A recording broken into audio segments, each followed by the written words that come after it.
السلام علیکم ورحمۃ اللہ وبرکاتہ۔ جس گھر میں میری شادی ہوئی وہ لوگ بہت مذہبی تھے۔ میری بیوی بہت حسین اور معصوم تھی۔ میں شادی کے چند روز بعد ہی دبئی آ گیا تھا۔ میں جب بھی اپنی بیوی سے بات کرنے کے لیے گھر فون کرتا تو میری ماں مجھے کہتی وہ اپنے مائکے گئی ہے۔ مجھے یہ سن کر اکثر غصہ آ جاتا۔ ایک روز میں بنا بتائے پاکستان آ گیا۔ میرے گھر کے سامنے ایک شاندار گاڑی کھڑی تھی۔ میں چھپ کر جیسے ہی اپنے گھر کی کھڑکی سے اندر داخل ہوا تو سامنے کا منظر دیکھ کر میں شرم سے پانی میں گڑ گیا، کیونکہ میری بیوی تو مجھے پردیس آئے ہوئے ایک ماہ ہو چکا تھا، لیکن ابھی تک میری بیوی سے میرا رابطہ نہ ہو سکا۔ اس ایک مہینے میں نے ایک دن بھی اس سے بات نہ کی تھی۔ کئی بار اپنی ماں سے کہا کہ میری بیوی کہاں ہے، اس سے میری بات کروا دیں، لیکن میری ماں نے آج تک میری بیوی سے بات نہ کروائی تھی۔ ہر وقت کوئی نہ کوئی بہانہ بنا دیتی تھی اور کہتی کہ اب وہ کام کر رہی ہیں یا وہ سو رہی ہے۔ اس کے علاوہ اکثر میری ماں کہتی تھی کہ تمہاری بیوی اپنے والدین کے گھر گئی ہوئی ہے، جس کی وجہ سے بات نہیں ہو سکتی۔ میں خاموش ہو جاتا۔ مجھے بہت ہی عجیب لگتا تھا، لیکن میں کچھ نہ کر پاتا۔ مجھے یوں محسوس ہوتا تھا جیسے میری ماں جان بوجھ کر میری بات نہیں کروانا چاہتی، کیونکہ میری ماں مجھے اکثر یہی بات بتایا کرتی تھی، جس سے مجھے بہت افسوس ہوتا اور کبھی کبھی تو غصہ بھی آ جاتا تھا، لیکن خاموشی کے علاوہ میرے پاس اور کوئی راستہ نہ تھا۔ میں دبئی کے ایک بہت بڑے ہوٹل میں کام کرتا تھا۔ یہاں پر میں کھانا بناتا۔ میرا کھانا نہایت ہی ذائقے دار ہوتا تھا، جس کی وجہ سے لوگوں کا رش دن رات لگا رہتا تھا۔ آج شام کو جب میں ایک خاص کھانا تیار کر رہا تھا، جس کا آرڈر دبئی کے ایک بہت ہی امیر شخص نے کیا تھا، مجھ پر بہت زیادہ پریشر تھا، کیونکہ وہ بہت ہی امیر شخص تھا اور اس ہوٹل کا پرماننٹ گاہک تھا۔ وہ مہینے میں ایک بار اس ہوٹل میں آیا کرتا تھا اور کئی بار مجھے انعام بھی دے چکا تھا۔ جب بھی اس کے گھر میں کوئی خاص مہمان آتے تھے تو وہ کھانا ہمارے ہوٹل سے ہی آرڈر کرتا تھا۔ میں تقریباً سارا کھانا تیار کر چکا تھا کہ اچانک میرے فون پر کال آئی۔ یہ کال کسی اور کی نہیں بلکہ میری ماں کی تھی۔ جیسے میں نے دیکھا کہ میری ماں کی کال مجھے آ رہی ہے تو فوراً میرے چہرے پر مسکان آئی اور سارے کام کی تھکاوٹ اتر گئی۔ لیکن اس وقت جو خبر میری ماں نے مجھے دی تھی اس کو سن کر میں دنگ رہ گیا، کیونکہ میں اپنی ماں سے اس خبر کی توقع نہیں رکھ رہا تھا۔ یہ خبر نہ صرف میرے لیے قیامت کی طرح تھی بلکہ میرے لیے موت کا صدمہ لے کر آئی تھی۔ میرے قدموں کے نیچے سے زمین نکال گئی جب میری ماں نے مجھے بتایا کہ اچانک تمہاری بیوی ہم سب کو چھوڑ کر چلی گئی ہے اور وہ اپنے مائکے گئی ہے۔ اس نے کہا ہے کہ جب تک اس کا شوہر گھر واپس نہیں آئے گا تب تک وہ ہمارے گھر نہیں آئے گی۔ بیٹا، یہ کیا طریقہ ہے؟ نہ تو وہ تم سے بات کرتی ہے، اب وہ ہمارے ساتھ رہنا بھی پسند نہیں کر رہی اور یہاں سے چلی گئی ہے۔ اب تم بتاؤ ہم کیا کریں؟ جیسے امی جان نے مجھے یہ سب بتایا تو مجھے دعا پر بہت زیادہ غصہ آیا۔ میں نے کہا کہ امی جان، آپ لوگوں کو اس کے پیچھے بھاگنے کی ضرورت نہیں۔ اگر وہ چلی گئی ہے تو اس کو جانے دیں۔ میں جب خود گھر واپس آؤں گا تو اس معاملے کو دیکھوں گا۔ آپ لوگوں کو پریشان ہونے کی ضرورت نہیں۔ ویسے بھی آپ نے کہا ہے کہ وہ آپ کے گھر کا کوئی کام نہیں کرتی اور نہ ہی آپ لوگوں سے بولتی ہے، سارا دن اپنے کمرے میں رہتی ہے، تو اس سے اچھا ہے وہ اپنی جان اس کی ذمہ داریوں سے چھوٹ گئی۔ آپ لوگوں نے اس کا پتہ بھی نہیں کرنا۔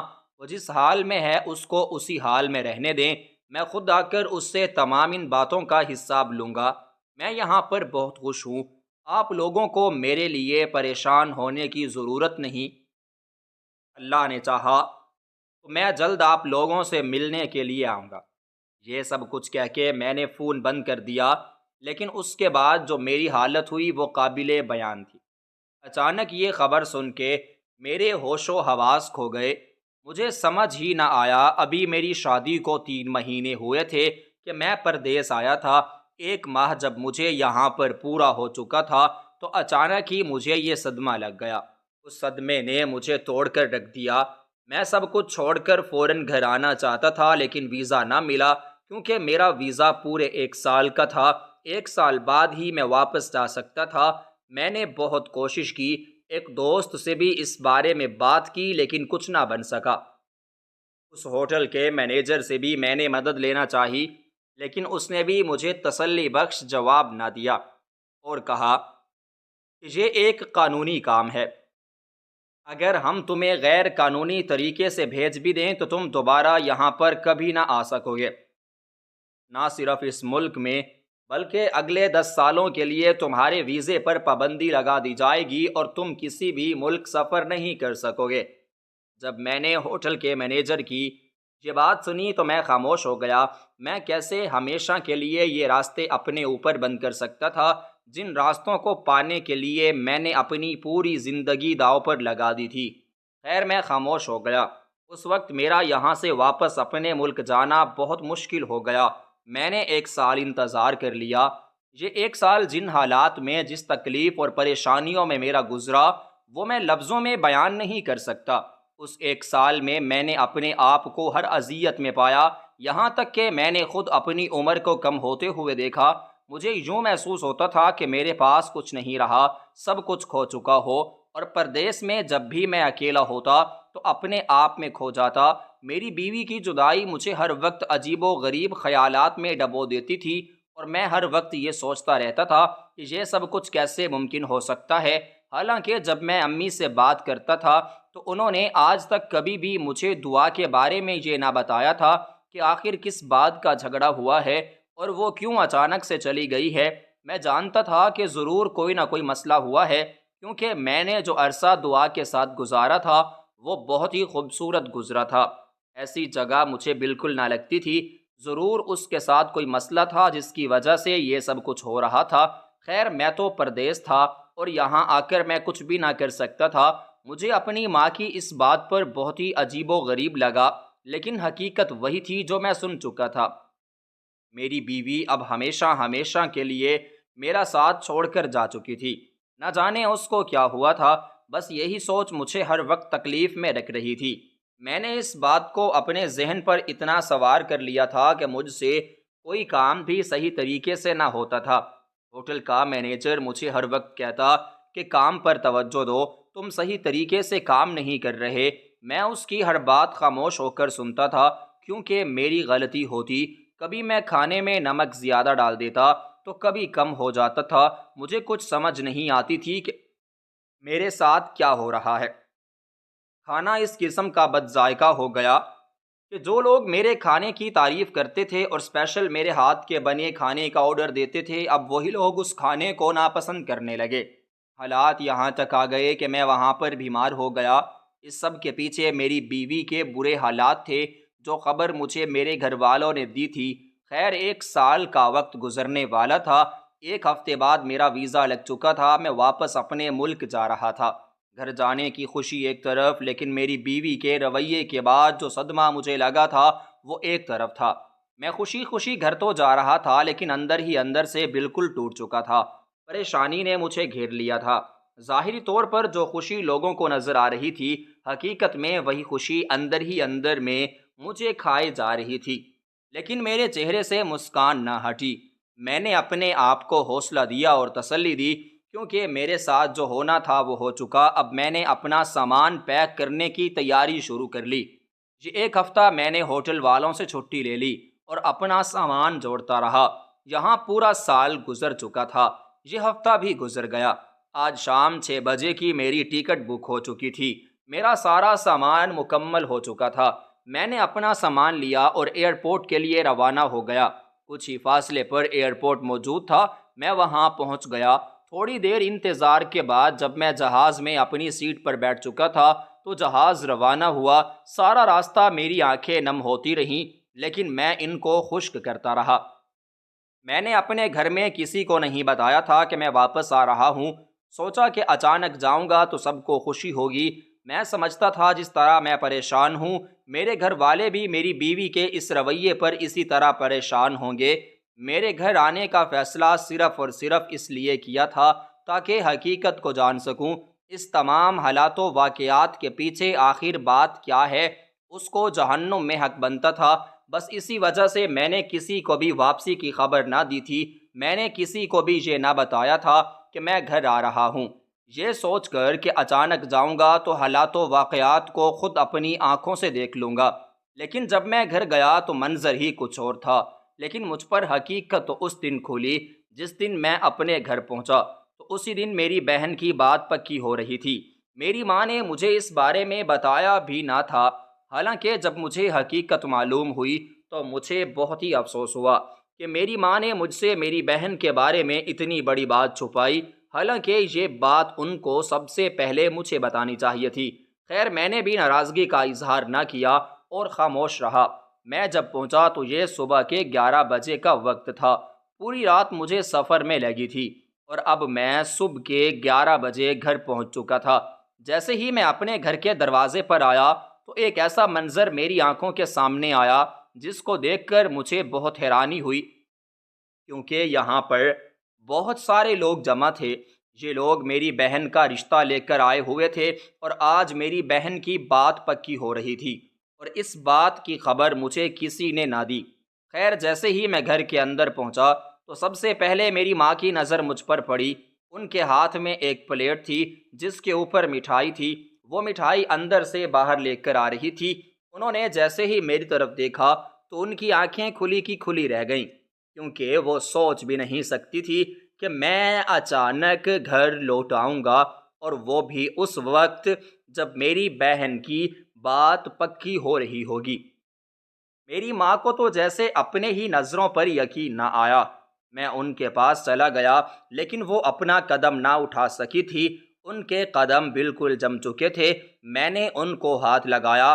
جیسے ہی ہاتھ لگایا تو وہ پلیٹ میری ماں کے ہاتھ سے گر گئی اور انہوں نے مجھے بہت ہی زور سے گلے لگایا، رونے لگ گئی۔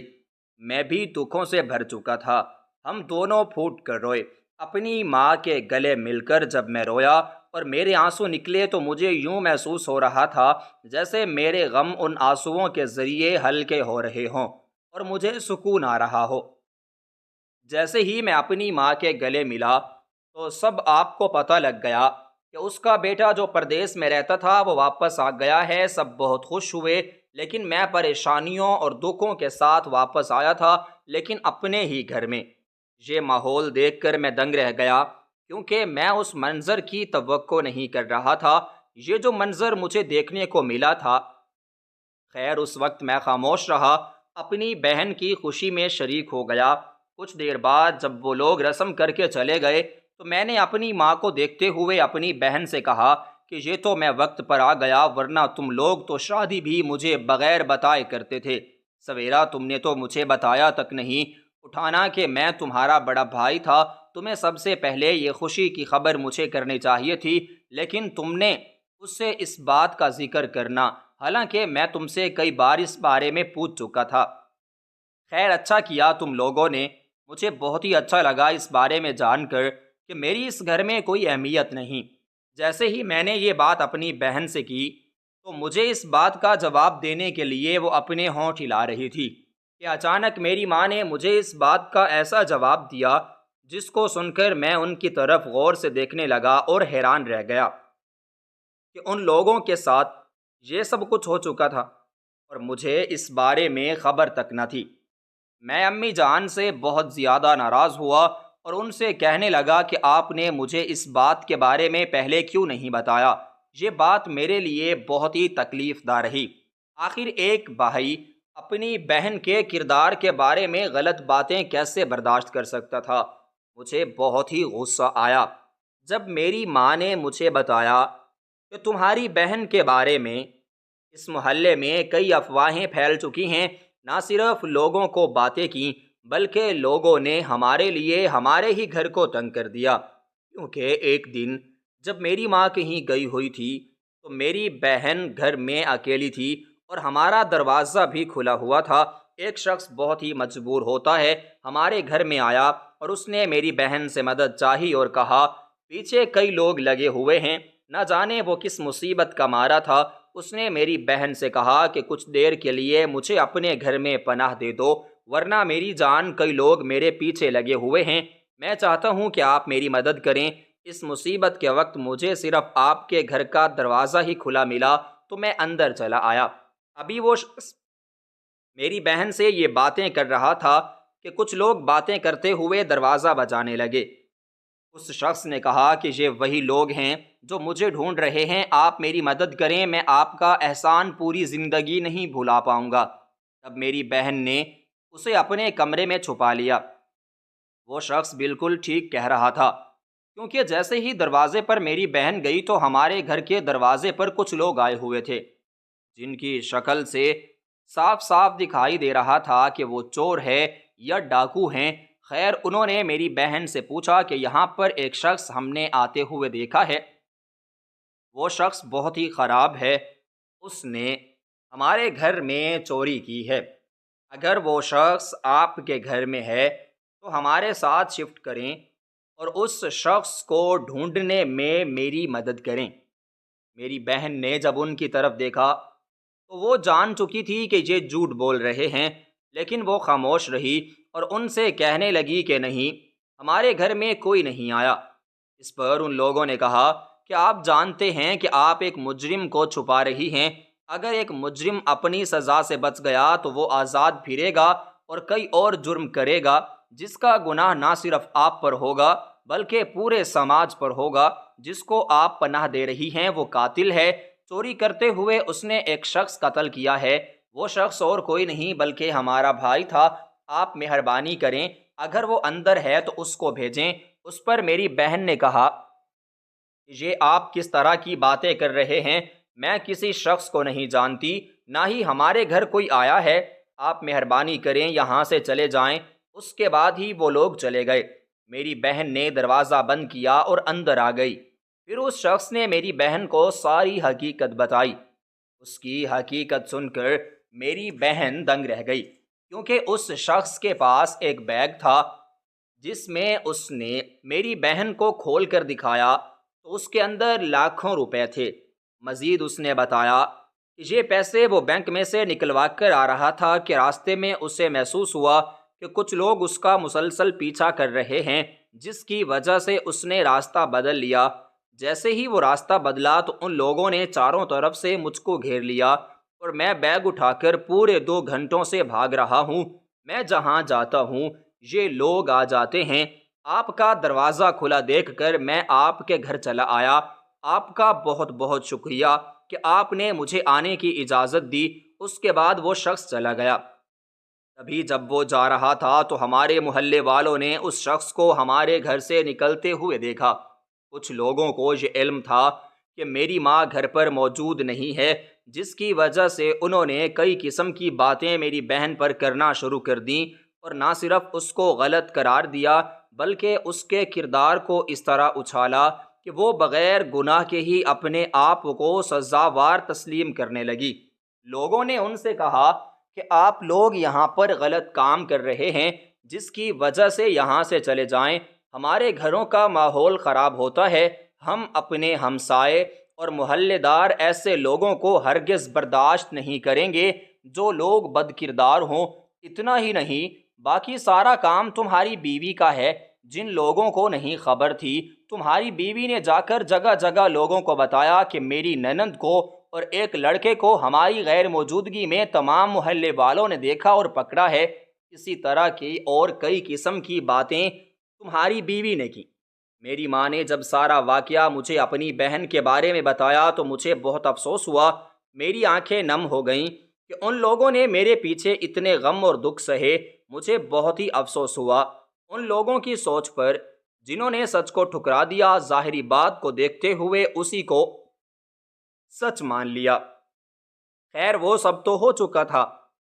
اب میں کئی بار کوشش کی کہ میں دعا کے بارے میں امی جان سے کچھ پوچھوں، لیکن میں خاموش ہو جاتا تھا، کیونکہ میں چاہتا تھا امی جان خود مجھ سے دعا کے بارے میں بات کریں، لیکن ایسا موقع نہ آیا۔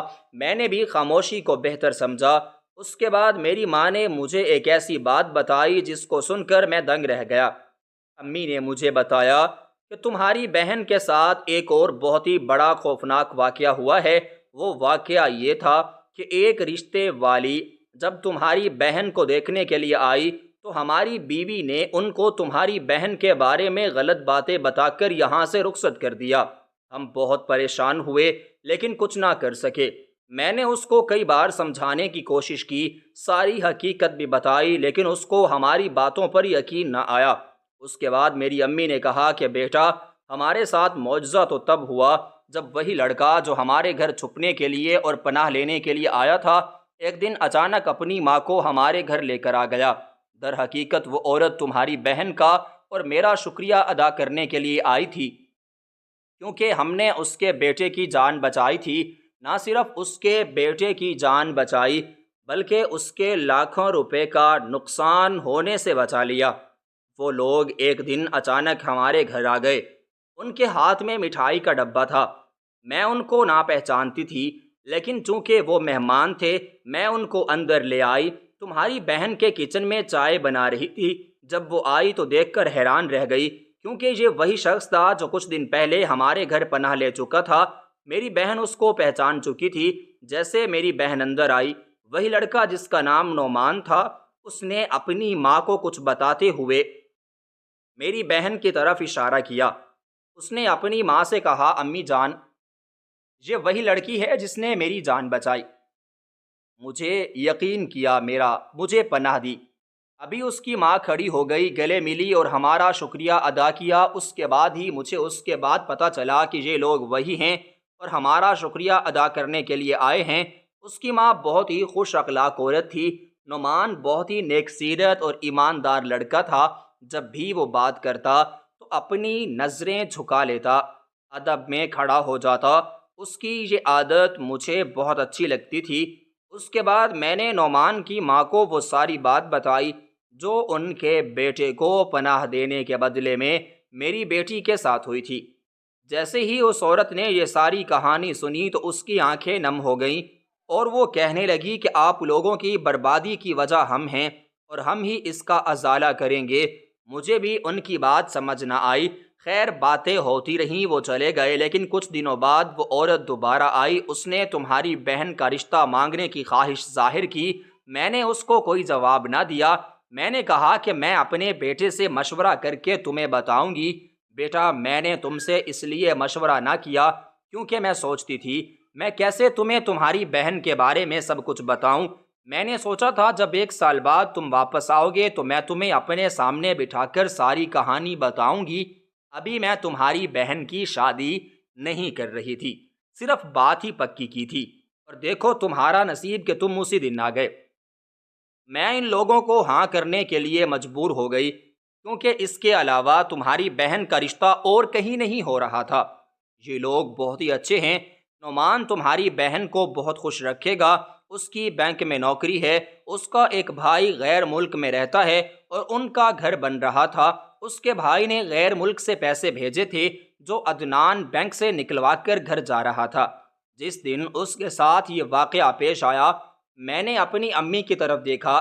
میں ان کی ساری باتوں کو سن چکا تھا، مجھے سارا واقعہ سمجھ آ چکا تھا۔ تب میں نے امی سے پوچھا، جب میں گھر آیا تھا ایک بہت بڑی خوبصورت اور اعلیٰ شان کار کھڑی تھی، کیا وہ انہی لوگوں کی تھی؟ امی جان نے مجھے کہا، بالکل وہ انہی کی ہی تھی۔ میں نے ان کی ہاں میں ہاں ملائی اور کہا کہ امی جان، آپ نے بہت اچھا کیا، کہیں نہ کہیں تو کوئی سویرا کا رشتہ کرنا تھا، یہاں ہو گیا تو اچھی بات ہے۔ خیر، یہ بات چپ ہو گئی۔ میں آج رات بہت تھک چکا تھا، امی سے سونے کی اجازت لے کر اپنے کمرے میں چلا گیا، لیکن جیسے ہی اپنے کمرے میں گیا تو مجھے دعا کی یاد نے بے حد ستایا۔ مجھے یقین ہی نہ آیا کہ دعا اس گھر سے جا چکی ہے۔ مجھے یوں محسوس ہوتا تھا کہ جیسے وہ میرے ساتھ ہے، میں اسے محسوس کر سکتا ہوں، اس کو سن سکتا ہوں، اس سے بات کر سکتا ہوں، لیکن یہ سب میرا خیال تھا، حقیقت اس کے برعکس تھی۔ میں ہر وقت اس سوچ میں گھوم رہا تھا کہ دعا کو اچانک کیا ہو گیا تھا، نہ جانے اس کو ایسی کیا تکلیف ہوئی کہ وہ اس دنیا سے ہی چلی گئی اور میں اس سے بات بھی نہ کر سکا تھا۔ یہ تکلیف مجھے سونے نہ دیتی تھی، میری بے چینی بڑھ چکی تھی، دن بدن میری حالت میرے قابو میں نہ رہی۔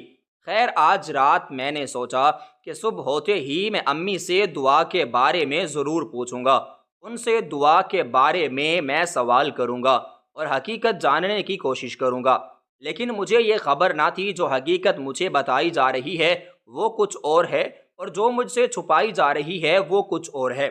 میں نے کبھی سوچا تھا کہ میری اپنی ماں مجھ سے اتنا بڑا راز چھپائے گی اور مجھے میری ہی نظروں میں شرمندہ کر دے گی۔ یہ بات تو مجھے میری واپسی کے ایک ہفتہ بعد پتہ چلی، لیکن تب وقت تو بہت ہو چکا تھا، میں کچھ نہ کر سکا۔ لیکن اس سب کے باوجود میں نے ہمت نہ ہاری۔ آج رات تو میں سو گیا۔ صبح ہوئی، ناشتے کے بعد جب میری امی میرے ساتھ بیٹھی اور مجھ سے میری طبیعت کے بارے میں پوچھنے لگی اور کہنے لگی کہ بیٹا تم اتنے کمزور کیوں ہو چکے ہو؟ تمہارے چہرے پر ہر وقت اداسی اور پریشانی رہتی ہے، آخر تمہیں کیا ہوا؟ جیسے ہی میری ماں نے مجھ سے یہ بات کی تو میں بے ساختہ ہو کر ان سے دعا کے بارے میں سوال کرنے لگا۔ میں نے ان سے کہا کہ امی جان، دعا کو کیا ہوا تھا؟ وہ اچانک یہ سب کچھ کیسے ہو گیا؟ اور ایک مہینہ میرے دبئی جانے کے بعد جب وہ آپ کے پاس تھی تو مجھ سے بات کیوں نہیں کرتی تھی؟ آج آپ مجھے ساری بات بتائیں، میں تفصیل جاننا چاہتا ہوں۔ آخر حقیقت کیا ہے؟ آپ مجھ سے کیا چھپا رہی ہیں؟ اس پر میری ماں نے جو حقیقت میرے سامنے کھولی، اس کو سن کر میں دنگ رہ گیا۔ مجھے کچھ سمجھ ہی نہ آیا۔ اس کو سن کر میرے قدموں کے نیچے سے زمین نکل گئی۔ میری ماں نے مجھے بتایا کہ وہ نہ صرف میری بہن پر بدکاری کے الزامات لگاتی تھی بلکہ خود بھی کئی عرصہ سے ایسے ہی کاموں میں مشغول تھی۔ اس کے ساتھ ہی دعا نے میرے والدین کا جینا حرام کیا ہوا تھا۔ جب امی جان اس کو ایسے کاموں سے روکنے کی کوشش کرتی تھی یا روز تیار ہو کر بازاروں میں جانے کے لیے منع کرتی تو وہ امی کی نافرمانی کرتی اور ان کو کئی باتیں سنوا دیتی تھی جس پر امی خاموش ہو جاتی تھی۔ اور جب بھی میری کال آتی تو امی مجھ سے جھوٹ بولتی تھی کہ وہ مائکے گئی ہوئی ہے یا پھر اپنی دوست کے گھر گئی ہوئی ہے۔ در حقیقت وہ بازاروں میں گھومنے کے لیے جاتی تھی۔ رات کو دیر سے گھر آنا اس کا معمول بن چکا تھا، لیکن میری ماں نے مجھے یہ سب تفصیل سے نہیں بتایا تھا، بس اتنی سی بات کی کہ تمہاری بیوی ہمیشہ کے لیے چلی گئی، اور اس نے کہا کہ جب تک اس کا شوہر واپس نہیں آتا تب تک وہ گھر نہیں آئے گی۔ اس کے بعد میری ماں نے بات کو ختم کر دیا، کیونکہ میری ماں خود ایک بیٹی ہے اور اس کی بھی بیٹی ہے، تو وہ کسی کی بھی اور لاپرواہ بدکاری اور غیر ضروری الزامات لگانے سے گریز کرتی ہیں۔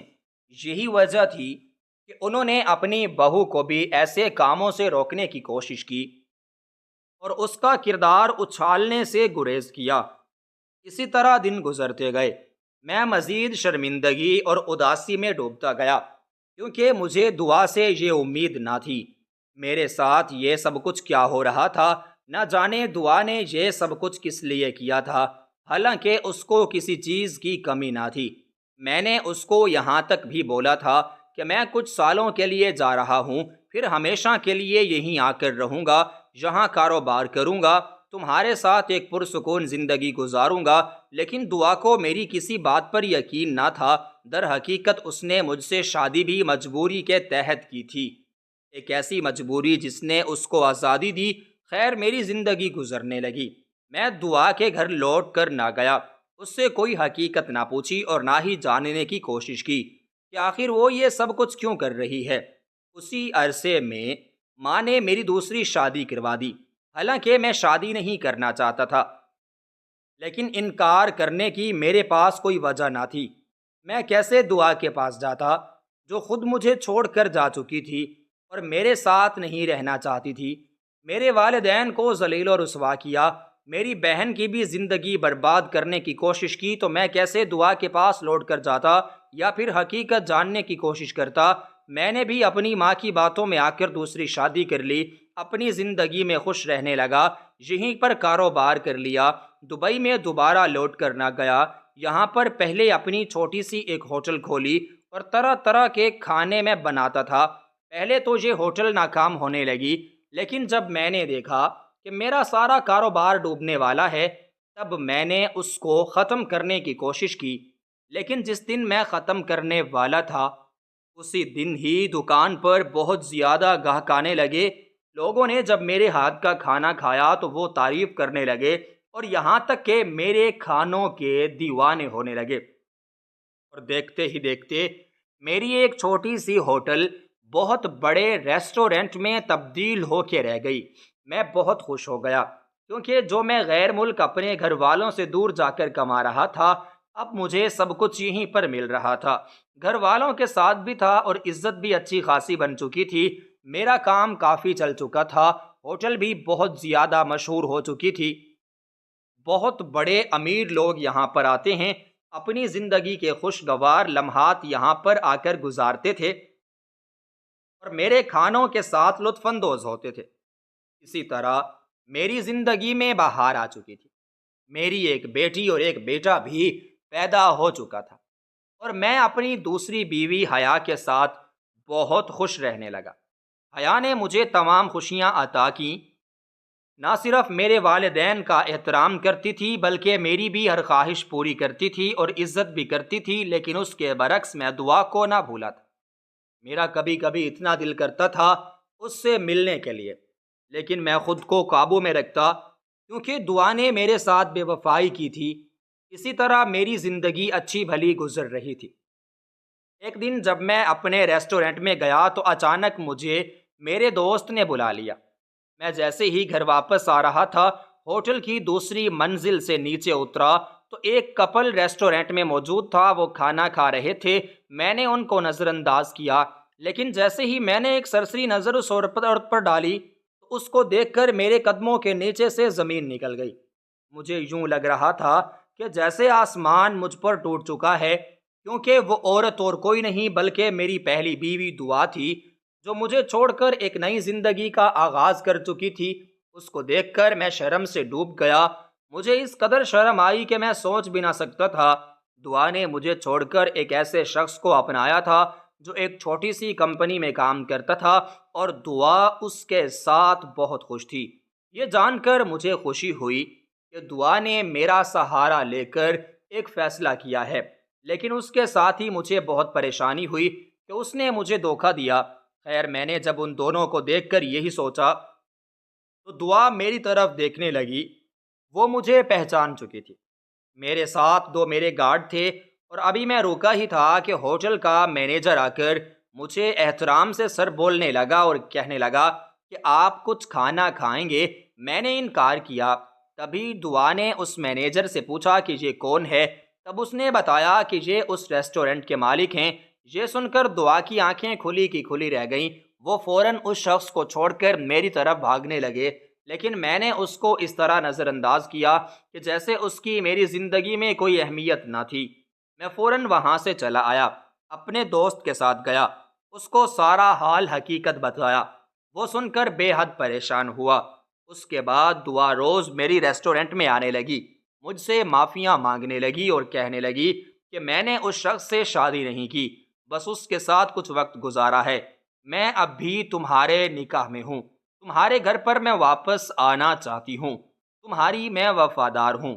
تم نہیں جانتے کہ تمہاری غیر موجودگی میں تمہاری والدہ نے میرے ساتھ بے حد برا سلوک کیا۔ تمہاری بہن مجھے خوار کرتی تھی، اس لیے میں تمہارا گھر چھوڑ کر گئی تھی۔ میں نے تمہاری ماں سے کہا تھا جب میرا شوہر واپس آ جائے گا تو میں بھی اس گھر میں واپس آ جاؤں گی، لیکن مجھے تو کچھ علم ہی نہ ہوا کہ تم کب واپس آئے ہو۔ مجھے معاف کر دو، میں تم سے معافی چاہتی ہوں۔ میں جان چکی ہوں کہ بے شک میری غلطیاں ہیں، لیکن اب میں تمہارے ساتھ رہنا چاہتی ہوں۔ اسی طرح کے اس نے کئی اور الفاظ کہے، لیکن اب ان الفاظ کی میری زندگی میں کوئی اہمیت نہ تھی۔ میں جان چکا تھا کہ امی جان بالکل ٹھیک کہتی تھی کہ دعا ایک بدکردار اور بری عادات کی مالک لڑکی ہے۔ یہ ساری حقیقت میں نے اپنی آنکھوں سے دیکھ لی تھی، حالانکہ میں اب بھی اپنی ماں کی کہی ہوئی بات کو شک میں لیتا تھا اور کہتا تھا کہ ضرور امی جان نے دعا کے ساتھ کوئی زیادتی کی ہوگی جس کی وجہ سے دعا گھر چھوڑ کر چلی گئی۔ لیکن میں دعا سے اس وجہ سے ناراض تھا کہ دعا نے سب کچھ مجھے کیوں نہیں بتایا، وہ مجھ سے فون پہ بات کیوں نہیں کرتی تھی۔ آج جب میں نے سب کچھ اپنی آنکھوں سے دیکھ لیا تھا تو مجھے یقین ہو چکا تھا کہ واقعی امی جان بالکل ٹھیک کہتی تھی اور دعا بھی بہت ہی خطرناک لڑکی نکلی۔ ایک دن میں ریسٹورنٹ جا رہا تھا تو دعا دوبارہ آئی ہوئی تھی۔ اب یہ اکیلی اس ہوٹل میں آتی تھی، لیکن میں نے اس کو بے حد نظر انداز کیا۔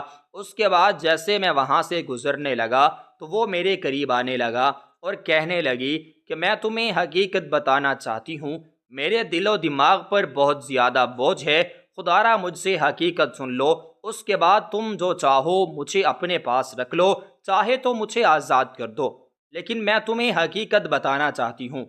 تب میں اس کو اپنے آفس میں لے گیا، اس کو بٹھایا، چائے پلائی، اس نے سلوک کے ساتھ اس سے پیش آیا۔ پھر میں نے دعا سے کہا کہ بتاؤ کیا کمی رہ گئی تھی میری محبت میں؟ آخر ایسی کون سی چیز تھی میں نے جو تمہیں نہیں دی؟ ہر سہولت تمہیں میسر کی، عزت دی، اہمیت دی، پسند کی شادی کی، اپنے والدین کے خلاف گیا، تمہارے والدین کی ہر خواہش پوری کی۔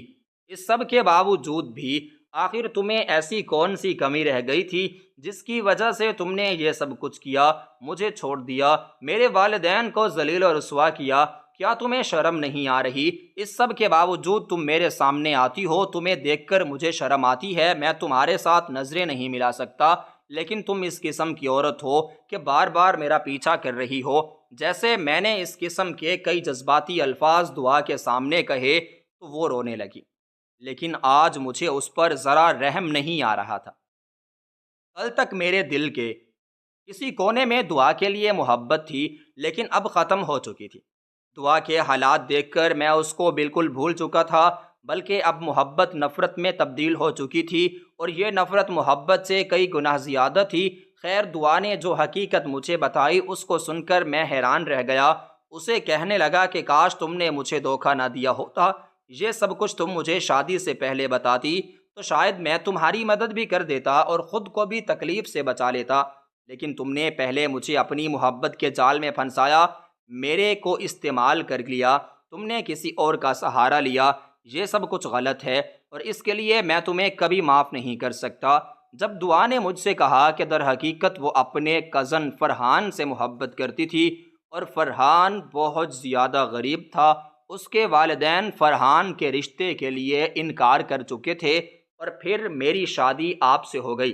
فرحان سے میں نے رابطہ نہیں چھوڑا تھا، اور خدا کی کرنی یہ تھی کہ آپ بھی 1 مہینہ رہ کر دبئی چلے گئے۔ یہ میرے لیے خوشی کا ایک نیا موڑ تھا۔ میں نے فرحان سے ملنا شروع کر دیا۔ آپ نے جو کچھ بھی مجھے دیا تھا میں نے وہ سب کچھ فرحان کو دیا۔ اس نے بیچ کر ایک کاروبار کیا، وہ کاروبار بہت ہی اچھا چل رہا ہے، میں اسی کے ساتھ رہ رہی ہوں۔ ہم دونوں نے ابھی تک نکاح نہیں کیا، لیکن ہم جلد نکاح کریں گے۔ میں چاہتی تھی کہ آپ واپس آ جائیں تو اس کے بعد ہی میں فرحان سے نکاح کروں، تاکہ فرحان کا کاروبار بھی صحیح سے چلنے لگے اور آپ بھی اتنے میں واپس آ جائیں۔ بس اتنی سی بات تھی، باقی جو میں نے آپ کے والدین کا ساتھ کیا میں اس کے لیے معذرت خواہ ہوں۔ اپنی بہن کے کردار کو اچھالا، اس کے لیے معذرت خواہ ہوں۔ آپ کا دل دکھایا، اس کے لیے بھی معافی مانگتی ہوں، لیکن میں مجبور تھی۔ میں فرحان کے علاوہ کسی اور سے شادی نہیں کر سکتی تھی۔ میں نے اپنے آپ کو دھوکہ دیا، میں مانتی ہوں، لیکن میں معافی چاہتی ہوں اور چاہتی ہوں کہ آپ مجھے دوبارہ اپنی زندگی میں رکھ لیں۔ میں فرحان سے شادی نہیں کروں گی، میں آپ کے ساتھ رہنا چاہتی ہوں اور سچے دل سے رہنا چاہتی ہوں۔ جب دعا نے مجھ سے یہ ساری باتیں کہیں تو تب میں نے اسے بتایا کہ میں دوسری شادی کر چکا ہوں، میرے 2 بچے بھی، مجھے تمہاری کوئی ضرورت نہیں ہے، میں تمہیں طلاق دوں گا، تم خوشی کے ساتھ فرحان کے ساتھ رہو، مجھے کوئی مسئلہ نہیں ہے، لیکن افسوس رہے گا کہ تم نے مجھے دھوکہ دیا۔ خیر، کچھ دنوں بعد میں نے دعا کو آزاد کر دیا تاکہ وہ اپنی زندگی اپنے طریقے سے گزار سکے، لیکن خدا تعالیٰ نے اسے ایسا دھوکہ دیا کہ فرحان سب کچھ لوٹ کر دوسرے ملک چلا گیا۔ وہاں جا کر اس نے شادی کر لی، دعا وہیں کی وہیں رہ گئی۔ وہ اپنا سب کچھ گنوا چکی تھی، حق مہر اور جو کچھ بھی اس کو میری طرف سے ملا تھا وہ سب کچھ فرحان کو دے چکی تھی، لیکن فرحان نے اس کے بدلے اس کو دھوکہ دیا اور خود دوسرے ملک چلا گیا۔ اس کے بعد دعا واپس آئی، مجھ سے معافیاں مانگنے لگی، میرے گھر والوں سے معافی مانگی، ہم نے معاف کر دیا، کیونکہ میں جانتا تھا کہ اب اس کے پاس کچھ بھی نہیں بچا۔ جو دھوکہ اس نے میرے ساتھ کیا اس کی سزا اس کو مل چکی۔